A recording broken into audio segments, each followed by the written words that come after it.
Enjoy, Papa. Dali. You wanna say something? Huh? Say something. Say something. What do you wanna say? Huh? You say hi. Hello. You hold that one. You say hi. Come on. You say hi.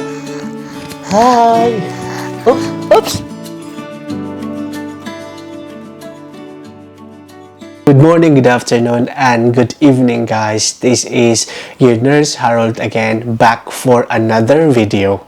Sa akong last video, akong gi-share dito ang cost of living here in London where I am currently working. I assume siguro no, na while you are watching that video, you might think na, okay, so London should be, or UK should not be an option where you can work as a nurse. And I truly understand.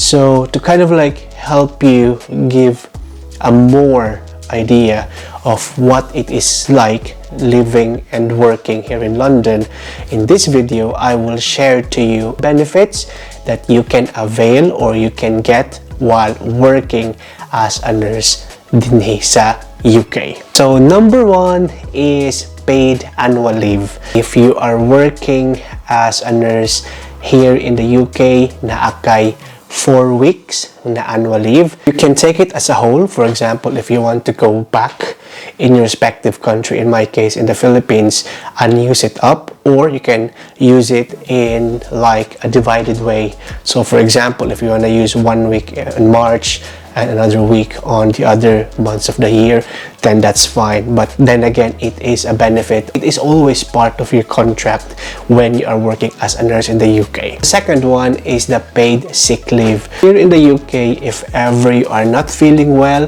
don't force yourself to go to work because you are covered with a sick leave, and this is, as I mentioned, paid. All you have to do is just review in your policies trusts on how many days, or what are the ways to avail this one, but it shouldn't be a problem.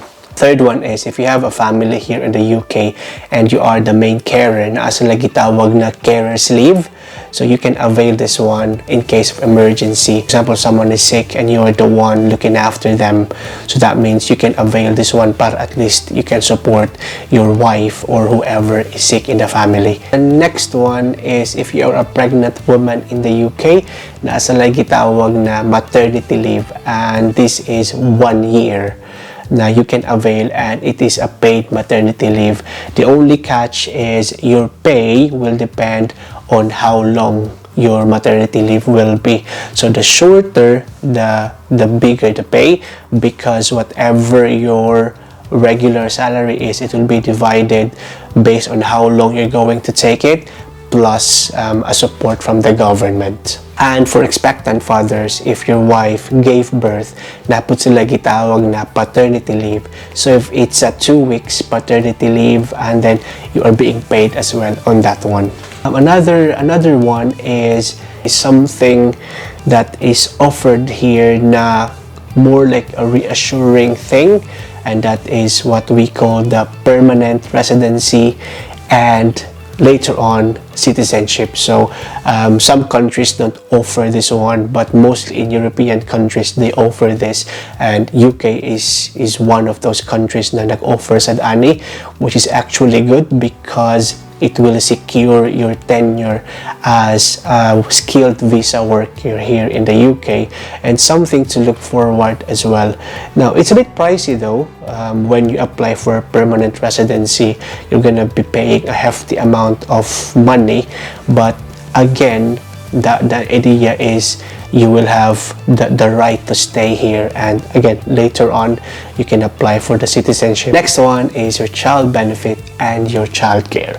So this is a kind of benefit wherein the government will provide support financially every month to your children or to your child, but this has to be applied, and if you are eligible you will be granted.